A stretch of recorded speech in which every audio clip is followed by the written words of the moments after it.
सच्चे मजहब इस्लाम के पक्के अयूर।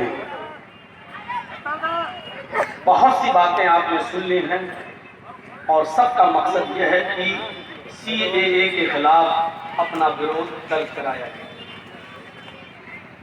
एक बात याद रखिएगा, ये लड़ाई जो हम और आप लड़ रहे हैं और जिसके लिए यहाँ जमा हुए हैं, आप ये सोचकर मत बैठ जाइएगा कि अब ये लड़ाई बहुत जल्दी खत्म हो जाएगी। ये लड़ाई खत्म होने वाली नहीं है। अगरचे ये कहा जा रहा है कि इससे किसी मुसलमान को डरने की जरूरत नहीं है, किसी मुसलमान को घबराने की जरूरत नहीं है।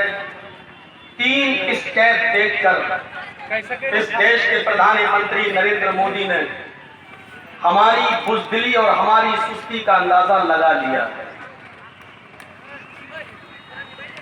आपने पत्थर फेंकने वाले आदमी को देखा होगा। सड़क पर अगर एक कुत्ता या बिल्ली हो, उसको पत्थर से मारो, कुत्ता भाग जाता है। बिल्ली को पत्थर मारा, बिल्ली भाग जाती है। और यही 3 स्टेप ट्रिपल तलाक का बिल लाकर मोदी ने एक पत्थर फेंका। उसने हमें बिखरा हुआ समझा। उसने फिर दूसरा पत्थर फेंका। दूसरा पत्थर क्या था? आपको अच्छी तरीके से मालूम है। ट्रिपल तलाक के बाद एक और बिल, और किसी न किसी तरीके से सुप्रीम कोर्ट के जजों को अपने अंडर में लेकर और प्रेशर बनाकर बाबरी मस्जिद का फैसला अपने हक में ले लिया। उसने दूसरा पत्थर फेंककर हमारी बुज़दिली और सुस्ती का सहारा। फिर उसने एक और पत्थर फेंका, यह देखने के लिए कि मुसलमान किस हद तक पस्त है। कश्मीर से धारा 370 को हटाया और उस पर भी उसने हमारे सब्र का इम्तिहान लिया। लेकिन इस मर्तबा बेचारा धोखा खा गया, क्योंकि उसने ये पत्थर किसी कुत्ते और बिल्ली पर नहीं, उसने ये पत्थर मधुमक्खी के छत्ते पर फेंका। उसको अंदाजा है पत्थर फेंकने वाला भी नहीं, मारने वाला भी नहीं, लेकिन मधुमक्खियां वो नहीं हैं जो पत्थर फेंकने वाले को छोड़ दें। ये सारी मधुमक्खियां अपने छत्ते से टूटकर मोदी जी तुम्हें ऐसा लौटेंगी, ऐसा खाएंगी कि या तो तुम्हें ये कुर्सी छोड़ना पड़ेगी या तुम्हें CAA का बिल वापस। इस मर्तबा तुमने मधुमक्खी के छत्ते पर अपना पत्थर फेंका है। पत्थर। अल्लाह का हर काम हिकमत से भरा हुआ होता है। बहुत से मौलाना लोग यहाँ पर अपनी अपनी बात कह रहे थे, लेकिन मैं इसको थोड़ा उल्टे तरीके से सोचता हूँ। मोदी जी ये थोड़ा सा जो बिल लाए हैं जो CAA के खिलाफ, ये तो मुझे मालूम है कि इनके बाप दादा परदादा सब आ जाएं, भारत से तुम्हें कोई निकाल नहीं पाएगा। ये तो फैक्ट है, ये सच्चाई है। हम इतनी आसानी से निकलने वाले नहीं हैं, ना हमें कोई इतनी आसानी से निकाल सकता है। लेकिन हम इसको थोड़ा सा, हो सकता है कि मेरा विचार आप लोगों से अलग हो। मैं ये सोचता हूँ कि ये बहुत अच्छा इन्होंने जो ये इस्तेमाल किया है CAA का बिल लाकर, एक तरीके से इसमें भी अल्लाह की कोई हिकमत है। हम मौलाना लोग सारे उलमा को और सारे फिरकों में बटे हुए लोगों को एक प्लेटफार्म पर लाने की कोशिश कर रहे थे, लेकिन हम लोग तेरे पीछे मेरी नमाज नहीं, मेरे पीछे तेरी नमाज नहीं, तेरा जनाजा फला ने पढ़ लिया, निकाह टूट गया, हम लोग इसी में लगे हुए थे। मोदी जी आपका बहुत बड़ा एहसान है, बहुत बड़ी कृपा है आपकी कि आपने हम तमाम मुसलमानों की यूनिटी को जगा दिया है और एक प्लेटफार्म पर आप हमको ले आए हो। अब जब हम एक प्लेटफार्म पे आ ही गए हैं, तो अब हम सो रहे थे तब तक सपना देख रहे थे। अब हम सपना नहीं, अब इसलिए इसको हटा के हम सांस लेंगे और उस वक्त तक हम अपने आप को चैन और नींद की सांस हम नहीं सोएंगे जब तक कि आप यह ऐलान न करें या सुप्रीम कोर्ट इस बिल पर स्टे न लगाए। हम उस वक्त तक, अब तो हमारी औरतें भी जाग चुकी हैं, हमारी महिलाएं भी जाग चुकी हैं, और जब महिलाएं किसी कौम की जाग जाएं तो याद रखना बड़े बड़े हुकूमतों को तारे दिन में नजर आने लगते हैं।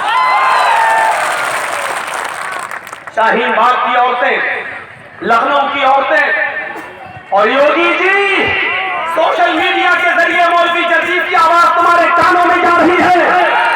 सुनो, बंगाल की पुलिस से सीखो, बंगाल के प्रशासन से सीखो किस तरीके से शांतिपूर्वक धरना किया जा सकता है, किस तरीके से प्रोटेस्ट संविधान के आइन में और दायरे में रहकर अमन और शांतिपूर्वक प्रोटेस्ट किया जा सकता है। योगी की पुलिस बंगाल की पुलिस से सबक सीखो, महाराष्ट्र की पुलिस से सबक सीखो। ये तुम्हारे लिए सबक सीखने का मौका है, सबक सीखो। हम इटावा में भी धरना दिए, औरतों को निकाला, लेकिन इटावा की औरतों पर लाठीचार्ज किया गया।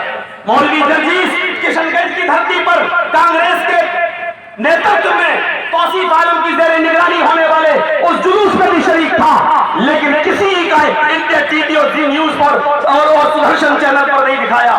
सबसे ज्यादा उसने मुझे नंगा करने की कोशिश की। मीडिया वालों, मुझे तुम्हारी हकीकत मालूम है, तुम किसकी गोद में पड़ रहे हो ये भी मालूम है, तुम्हारी हैसियत क्या है ये भी तुम्हें मालूम है। मैं ये भी जानता हूं कि तुम पैसों के चक्कर में अपनी मां, बहनों, बेटियों की इज्जत को सकते हो, क्योंकि तुम्हारे ऊपर किसका हाथ है मैं अच्छी तरीके से जानता हूं। अर्थव्यवस्था और इधर उधर की बातें तुम उस पर डिबेट नहीं कर सकते हो, क्योंकि तुम्हारा चैनल बंद कर दिया जाएगा। ये तुम्हें भी मालूम है, ये तुम्हें भी मालूम है। मेरे भाइयों, एक बात और कह देना चाहता हूं आपसे, मोदी जी इंडिया गेट पे चले जाइए और 26 जनवरी को मौका लगे आज और मेरी आवाज यूट्यूब के जरिए और सोशल मीडिया तक पहुंच जाए के जरिए जाए तो इंडिया गेट पर जाते वक्त लिस्ट देख लीजिएगा। लिस्ट इंडिया गेट पर आपको मालूम है, इस देश की आजादी के लिए, इस देश के संविधान को बचाने के लिए, इस देश को, हिंदुस्तान को अंग्रेजों से आजाद कराने के लिए 95,300 लोगों ने अपनी जान का जो नजराना पेश किया था, उनके नाम इंडिया गेट पर आज भी लिखे हुए हैं। इंडिया गेट पर आज भी उन 95,300 लोगों में 61,395 सिर्फ मुसलमानों के नाम है। 61,395 सिर्फ मुसलमानों के नाम, 95,000 टोटल, उनमें मुसलमान कितने? 61,000। आज हमसे पूछते हो तुम नागरिकता दिखाओ, नागरिकता दिखाए, लाल कृष्ण अडवाणी दिखाए तुम कहां से आए हो, नागरिकता अमित शाह दिखाए कि तुम कहां से आए हो, नागरिकता मोदी जी आप दिखाओ कि आप कहां से आए हो। इस देश को आजाद कराने में हमने सबसे ज्यादा कुर्बानी की है। पिछले 14,480, मैंने पूरा एक नोट किया है, पिछले 14,480 लोगों ने, दलित 10,777 लोगों ने, स्वर्ण 598 लोगों ने, सिख 8,050 लोगों ने, इन सिखों ने कुर्बानी दी। मोदी जिनके संरक्षण में तुम बैठे हो, आरएसएस, जनसंघी, इनका भी नाम देख लो, 0 बटे 0। आजादी में हिस्सा नहीं लिया। आज तुम तय करोगे कि भारत में किसको रहना है, भारत में किसको रहना है। तुम्हारा ये कानून मौलवी जर्जीफ के पैरों की ठोकर में। और आज तुमसे एक वादा लेता हूं, मैं अपनी बात को खत्म करने जा रहा हूं, सबको बोलना है। आज तुमसे एक वादा लेता हूं, मोदी जी तुमने इस जंग को शुरू कर दिया है, तुमने इस जंग को शुरू कर दिया है, खत्म हम करेंगे। शुरू तुमने किया है, खत्म हम करेंगे। तुमने जो लड़ाई का ऐलान किया है, हमें तुम्हारा युद्ध कबूल है, हमें तुम्हारी तरफ से राय की हुई जंग कबूल है। मुझे मालूम है कि तुम्हारे पास प्रशासन की ताकत, मुझे मालूम है हमारी बेबसी, मुझे मालूम है हमारी कमजोरी, मुझे मालूम है हमारी हीन भावता, हमें मालूम है हमारी ताकत क्या है। तुम बहुत बड़ी ताकत में हो, पुलिस तुम्हारे साथ, प्रशासन तुम्हारे साथ, यहाँ तक के सुप्रीम कोर्ट के प्रेशर में काम करने वाले जज भी तुम्हारे साथ, सब कुछ तुम्हारे साथ। हमारे साथ क्या है? इस देश का प्यार, इस देश की मोहब्बत, हिंदुस्तान का प्यार, हिंदुस्तान की मोहब्बत। हम बर्दाश्त कर गए 370 हदी, कुछ नहीं बोला। हम बर्दाश्त कर गए ट्रिपल तलाक तुमने पास करा लिया, क्योंकि हम इस देश में अमन और शांति को बहाल रखना चाहते थे। हम बर्दाश्त कर गए कि बाबरी मस्जिद का फैसला प्रेशर में तुमने अपने पक्ष में करा लिया, लेकिन अब तुमने हमें भारत का मानने से इनकार कर दिया है, भारत को का नागरिक कबूल करने से मना कर दिया है। इसलिए अब आखिरी बात कहता हूं मैं आपसे, मोदी जी अब हम उठ गए हैं। अब इस युद्ध में या तो पूरी तरीके से हम जीतेंगे या पूरी तरीके से हम हारेंगे।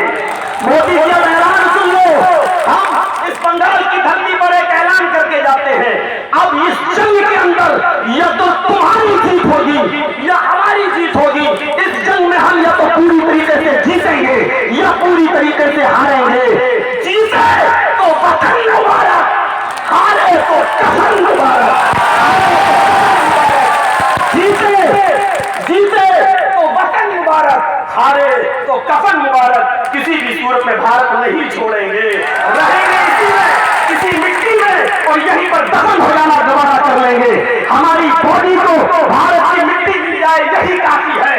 हम दिन भर में 5 मरतबा नमाज पढ़कर इस देश की धरती को चूमते हैं 5 मरतबा। हमें इस देश के धरती का गद्दार न कहा जाए, इससे तुमसे ज्यादा हक हमारा है, तुमसे ज्यादा हकदार हम इस मुल्क में रहने के हैं। यही चंद शब्दों के बाद आपसे रुखसत होते हैं। यही आगे पैमान लेकर उठिएगा कि जीते तो वतन मुबारक, हारे तो कफन मुबारक।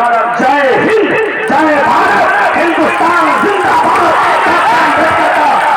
संविधान जिंदाबाद, भारत जिंदाबाद, संविधान जिंदाबाद, अम्बेडकर जिंदाबाद। सारी सेक्युलर पार्टियों और विपक्षी दलों का मोस्ट वेलकम स्वागत, जिन्होंने हमारे इसमें हिस्सा लिया है और अब सब हमारे साथ आ चुके हैं। सारी विपक्षी पार्टी गए दिन के तनहा था मैं अंजुमन में, गए दिन के तनहा था मैं अंजुमन